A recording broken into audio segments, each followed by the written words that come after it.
Traditional ruler, 21 others kidnapped in Taraba. Bandits abduct village head Imam in Zamfara. Tanker drivers protest, accuse Nupeng of cheating. On a foreign scene, 14 killed, 190 injured in Guinea fuel depot explosion. These are the headlines on Trust TV News Update at this hour. I am Ayuba Ilya. Thanks for joining.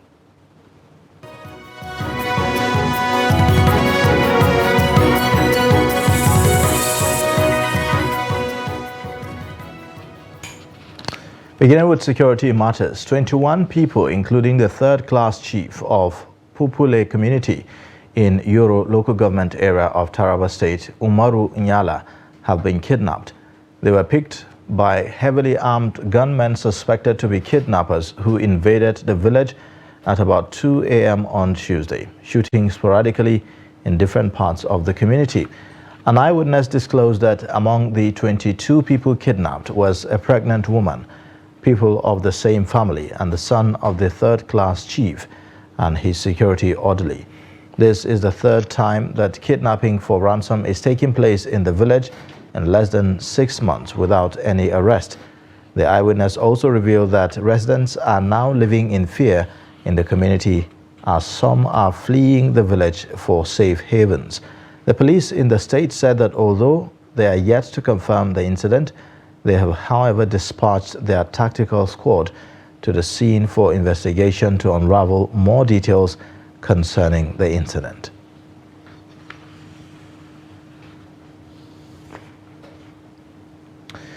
In a similar vein, armed bandits have abducted the village head of Rakiabu in Safi, local government area of Zamfara State, Magaji Saidu, and the chief imam of the village, Malam Abdullahi. The incident happened last Wednesday when the terrorists invaded the community.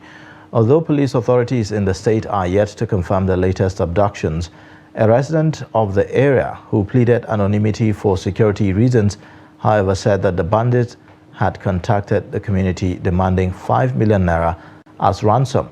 According to him, the community had launched an appeal fund since the incident happened and could only raise 500,000 naira. He said that the bandits had collected the 500,000 naira and refused to release the two abducted persons. Meanwhile, the police command in Kaduna State has rescued a kidnapped victim after 6 months in captivity. The public relations officer of the command, ASP Mansur Hassan, who disclosed this to journalists in Kaduna, said that the victim was rescued along the Madachi Galadimawa area in Zaria local government area. Hassan said that in the course of investigation, it was discovered that the victim was kidnapped 6 months ago on his way to Kontagora in Niger State. He noted that the efforts are on to arrest the fleeing suspects and also trace the victim's relatives. The Kogi State government has arrested 10 miners operating illegally in Angpa local government area of the state. The State Commissioner for Solid Minerals and Natural Resources, Bashiru Gegu, disclosed this on Monday. Gegu, who noted that operation to stop illegal mining in Kogi State is on course, added that the government has confiscated over 50 trucks carrying coal illegally with the support of the Nigeria Police, the Nigeria Security and Civil Defense Corps (NSCDC), Department of State Services, and local vigilantes. The commissioner warned all illegal mining companies and individuals to stop immediately as the long hands of the law are set to catch up with them, warning that anyone found wanting will be prosecuted. The Director General of Kogi State Special Task Force on Illegal Smuggling of Firearms and Other Related Crimes, Friday, Sani Makama, said it will no longer be business as usual, as the present administration will leave no stone unturned in arresting and prosecuting any individual caught engaging in illegal mining in Kogi State. Now, hundreds of petroleum tanker drivers at the NNPC tank farm in Esuk Utang Calabar Depot have accused the Nigeria Union of Petroleum and Natural Gas Workers, Nupeng, of cheating and extorting them. They protested at the depot carrying placards and insisted that they will no longer tolerate the cheating and imposition of leaders. They said that they must be allowed to freely elect their leaders, insisting that non-drivers can no longer lead. Reacting, the unit head of Nupeng in Cross River State, Peter Joshua, denied knowledge of the issues raised. Nupeng, they are cheating us. They are doing us very bad. They used to come and not Nupeng. They used to do us election, but time don't reach when Nupeng they use us as a slaves. Then they used to come and do us election, select who they want. We don't want that. So time has reached where we drivers we need to get freedom for them because they are cheating us as a PTD tanker drivers. Because Nupeng they are using us, they used to go and bring you see carpenter. At times they will bring Obioma Taylor. Now he will be as a secretary or he will be as a VIO. Why drivers we are here, we are suffering. Driver will drive truck almost 20 years, 30 years, no benefit. No benefit. He will come back, remain in house to feed in house, no way for him to feed in house. Just to eat, children that are there crying. We are crying. When we get accident, formerly when we are at PTD, formerly when driver get problem, injury for one, injury for all. But now injury for we, enjoyment for them. Now, on political matters, after weeks of dramatic twists in Rivers State, the political gladiators in the oil-rich South State reached a truce on Monday after a meeting with President Bola Tinubu at the Aso Villa in Abuja. The meeting had in attendance Governor Siminalayi Fubara and his predecessor, Nyesom Wike, who is now the Minister of the Federal Capital Territory. Also at the meeting were ex-Rivers Governor Peter Odili and some traditional rulers from the state. Vice President Kashim Shettima and the Chief of Staff to the President, Femi Gbajabiamila, were also part of the meeting. Rivers State has been immersed in political crisis over the past 3 months. Now, the rift between Wike and Fubara split lawmakers in the House, with 27 of them decamping from the People's Democratic Party to the ruling All Progressives Congress. The feud also saw the emergence of parallel sittings, an impeachment plot against the governor, the demolition of the assembly complex, and a gale of resignations of pro-Wike commissioners in Fubara's cabinet. The president and some elder statesmen had intervened in the crisis earlier in October, but it degenerated into a full-blown political fight a week ago.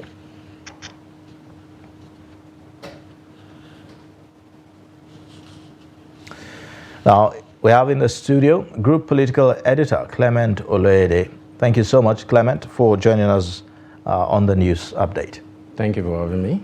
All right, quite a lot has been happening in Rivers State. It's been one event after another, or one story after another. This time we're hearing that there's a truce, with regards to the political impasse there. How far do you see this going? Well, just like you said a few seconds before you introduced me, this is the second time the president is more or less intervening in this political crisis happening in the state. How far this second intervention will go is still much to be seen. But from the communique read yesterday, it looks more like, without really saying it's more like taking side, it looks like the communique, the resolutions taken, more or less favors the side of the Minister of FCT, Nyesom Wike. And why I have to say this is that if you look at the way the crisis has progressed over time, it's more obvious that the attacker in this crisis, the person taking the fight forward, has been the side of the former governor. So if the resolutions favors him this time, is left to be seen whether now or whether it will put the matter to rest.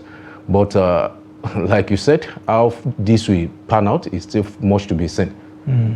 Already there's a polarization. We've seen factions pro-Wike and pro-Fubara. Now they are having to be in the same government. You have 27 lawmakers on one hand on the part of Wike, and even some of the cabinet members that resigned are to be,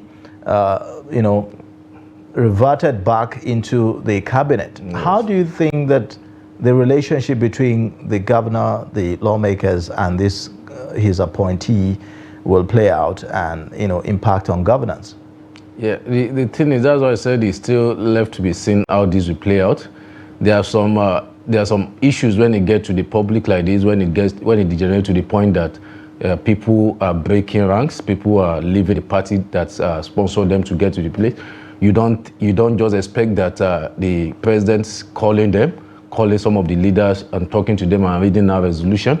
We put the matter to final stop, because look at, just like you said, some of the cabinet members, some of the commissioners that resigned.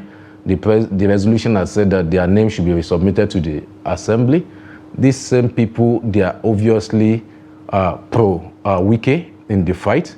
So if their principal still have some grouses with the governor, definitely there will still be some issues. And don't forget something: anytime this cabinet meets, whatever decision is being taken now, these persons will be seen as, okay, these are the people that will go and tell Wike group what we have decided at the cabinet. So there's just this mutual suspicion that will continuously exist between these cabinet members. The same thing at the state assembly. If you bring in the 27 member that are loyal to Wike together with the 4 members that are loyal to the governor, if you bring them together to sit under the same roof, whatever decision they are taking, of course, unlike at the cabinet, now the pro-Wike lawmakers are the majority. They will always have their say. But you still have that mutual suspicion, which means that at the long run, they might still, it's just like sitting on a keg of explosive.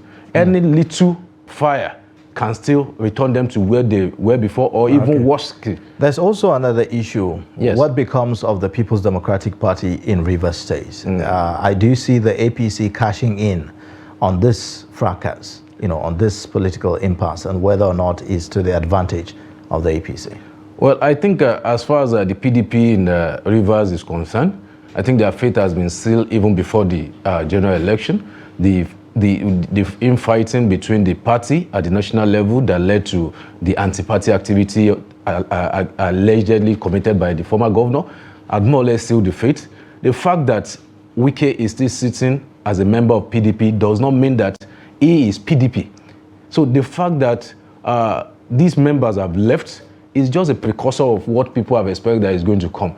But the only problem, I think, why Wike and some other persons in the party, in the PDP, are still remaining in the PDP is because traditionally Rivers is a PDP state. So they have to test the water and say, okay, will APC be acceptable to the people or not? And if not, if all of them, if they are together with the governor, for instance, now if the truce settled, reached by the president with all the parties is something that will last for long, if the governor is together with them and they all together, they come to the APC, that is when you can say, okay, the PDP is totally dead in Rivers. But as it is now, we still have 27 lawmakers.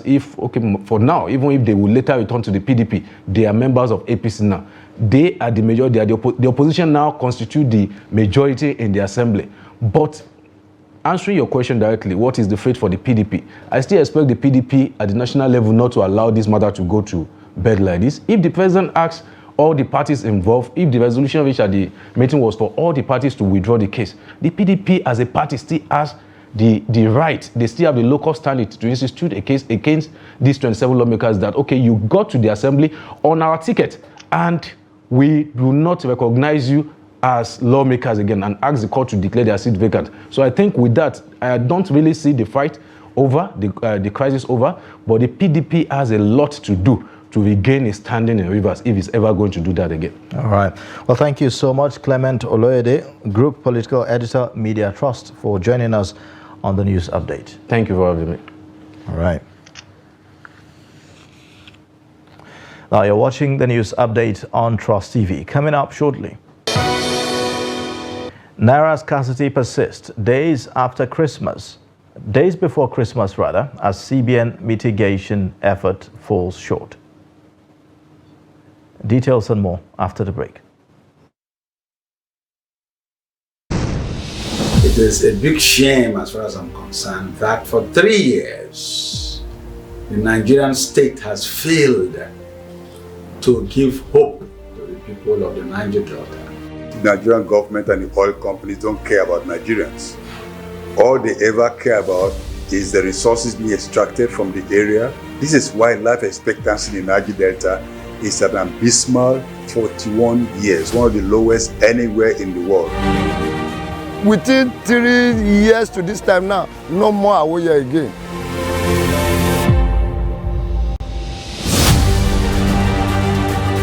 The roof in the too born. Before when they come for this awoye, they come and sorrow. They say they will be sell copying. You don't know where the fire they come from down. For instance, down how the fire they come from. No. You make the question, they no fit question. So when you have consistent burning of hydrocarbon, like the one happening in the Ororo oil field, oil well, when you have that, it means that the people who are predominantly fisher folk and farmers can no longer carry out their trade. The voices of those people needs to be heard. Make the government help we. Now die we there for a year.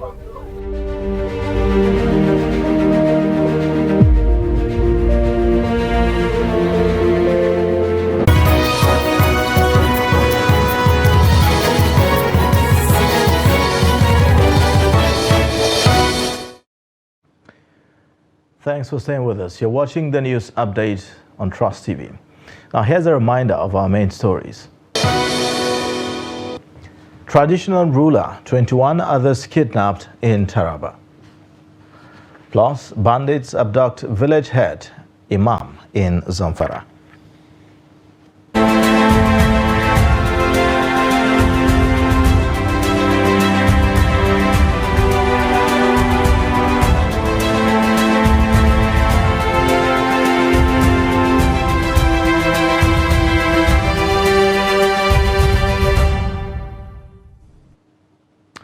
Commercial drivers in Maiduguri are decrying the low turnout of travelers for this year's Christmas holiday, which begins this weekend. The current fuel hike, according to some of the drivers, is largely responsible for increased transportation fares. Trust TV's Beatrice Kuruti monitored the situation and now reports. Tashan Kano is the second major park in the Maiduguri metropolis where travelers board a trip across the state. By this time in previous years, the park usually saw an influx of travelers traveling to spend Christmas in other parts of the state or away from Borno. But this year, the park looks quiet as drivers wait for commuters. Some travelers said the trip fares have tripled compared to the previous years. And da kam ina tafiya kan 3,500. Back then, it cost me 3,500 to travel to Biu, but they have increased it to 6,000. The government has to reduce the price of fuel because this is too much. 4,000. 4,045. But now it's 7,000. It's very costly. Some drivers attribute the high cost to the hike in fuel price caused by the withdrawal of subsidy. They called on the government to subsidize fuel for the benefit of the masses. Last year, this time around, there's no any vehicle in the park. But now, a lot of vehicles, because of the price, passengers are not coming. They have opened this car almost 1 hour now. Up to now, there's no anybody there because 12,000 is too much. There's no money in the hand of the people. We are calling to the government to look into that problem of that fuel. At least let them that subsidy to bring the subsidy so that the people the traveling it will be like before. But we have seen a change. Before, people are traveling almost a day. We are getting 100 to 60 cars, but now the thing changed. We are getting 20 to 30. Most of our drivers, when they load, if they reach their destination, before they used to get 30,000. Now they are ending with 18,000 or either 20 or 15. The thing have changed totally, and most of the spare part of the cars they have been increased. Which everything, if you talk, they will talk for fuel. Everything is cost. As travelers make it to their destinations, they are hoping that the current fares do not increase again before their return. Beatrice Kuruti, Trust TV News, Maiduguri. As Christmas festivities approach, Nigerians are grappling with an unexpected scarcity of naira notes across the country. Commercial banks, who are at the center of this issue, have limited daily cash withdrawals to amounts not exceeding 20,000 naira. This has led to a significant downturn in business patronage and the frustrating scenario of automated teller machines, ATMs, failing to dispense cash to citizens.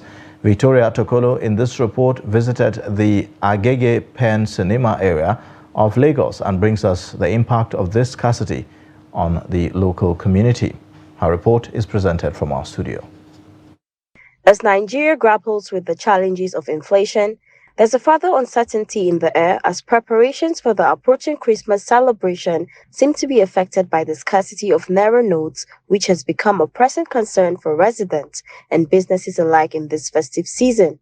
Commercial banks, grappling with their own challenges, have implemented restrictions on the release of large quantities of money to customers.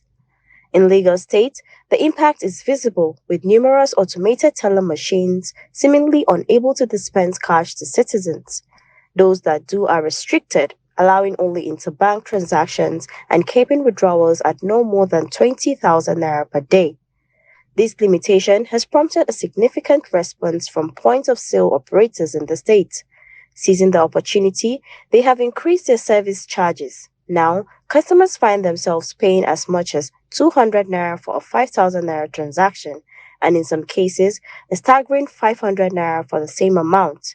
Speaking with Trust Television at Agege Pen Cinema, some point-of-sale operators shared their perspective on the challenges they face due to the scarcity of naira notes in the country. I don't want to release this money for us now in the bank. The highest they can give us is 20,000, and because of that, we have decided to add our own charges. To get money now, I have to meet other people that are doing business, that are making money, large quantities. So you understand? So they will have to give us money. Some are collecting charges on it, some are not collecting charges on it. So if you go to get money from the bank, if you go to ATM machine, you can't get more than 20,000 naira if you are using the ATM. But some people say if you go inside the bank, they can give you 100,000 naira cash in a day and you cannot get more than that. Right now, before we are charging 5,000 for 100 naira. That was when you are going to send bank, you see money collect. Now if you enter bank and then the bank cannot give you money more than 20,000, and that 20,000 cannot meet up with our demand. So we are buying money from outside. For that reason, we are collecting 5,000 naira to 200 for 5,000. The scarcity of naira notes is creating a ripple effect, causing a significant decline in business for many traders who find themselves unable to sell their goods. In the midst of the scarcity of naira notes, some citizens who spoke with Trust Television shared their struggles and how it's affecting their ability to prepare for the upcoming Christmas celebrations. POS, who want to collect 5,000, some will say 400, some will say 500. Bank, money, you go back some. Now I want to collect 50,000, they say I will see 20,000 for bank. I went to the bank on Friday, so I wanted to withdraw 40,000. They said I cannot withdraw more than 20,000, and this has really been affecting our business. Being festive period, at least we need money maybe to buy things for our children, so we cannot eat, and we have money in the bank, we cannot withdraw it. It is evident that the scarcity of naira notes is taking a toll on the festive spirit across the nation, as Nigerians are collectively appealing to the central bank governor to engage with commercial banks urgently in order to arrest the situation.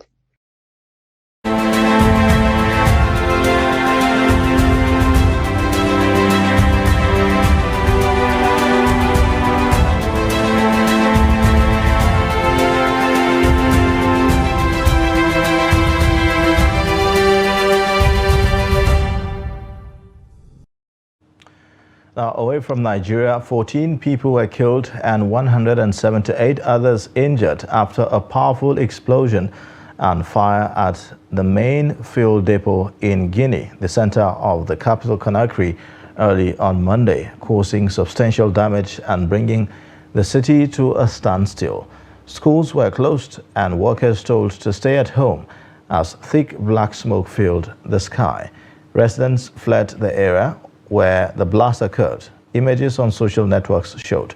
The incident happened at around midnight at the State Oil Company's main depot in the Kalum district of Conakry, near the port. The fire was brought under control in the afternoon and of the injured treated by emergency services, and in hospitals 113 have been discharged, according to a government statement read on national television late Monday. Colonel Mamadi Doumbouya, the head of the ruling junta who seized power after a 2021 coup, called for solidarity and prayer for the nation in this difficult time, while the results of an investigation ordered by the government are awaited. Rescuers in remote villages of northwest China dug through the rubble of collapsed homes on Tuesday after the country's deadliest earthquake in years killed at least 126 people and injured hundreds more. State media said that the shallow tremor just before midnight had caused the deaths of at least 113 and injured more than 530 in impoverished Gansu province as of Tuesday afternoon. A further 13 died, 182 were injured and 20 were missing in Haidong in neighboring Qinghai province. State broadcaster CCTV reported the quake damaged more than 155,000 buildings, according to CCTV, and sent residents running into the freezing streets for safety. At a village near the epicenter, huge cracks running through the exterior and interior walls of a brick home and the roof of a building that had caved in completely. In sports news, Nigeria will not be represented in the revamped FIFA Club World Cup, which will begin in 2025. FIFA announced on Sunday that its revamped Club World Cup, to be held for the first time in 2025, will feature 32 teams and will be played from mid-June to mid-July. The maiden edition of the expanded competition will hold in the United States and thereafter be held every 4 years in designated countries. Eimba, who are Nigeria's highest-ranked team in Africa, have not won any major trophy since their last CAF Champions League triumph in 2004, and as such cannot participate in the tournament, meaning Nigeria cannot participate. And that's a wrap on the news update. You can watch more via all our social media platforms and also on our YouTube live stream. I am Ayuba Ila. Thanks for watching. Bye for now.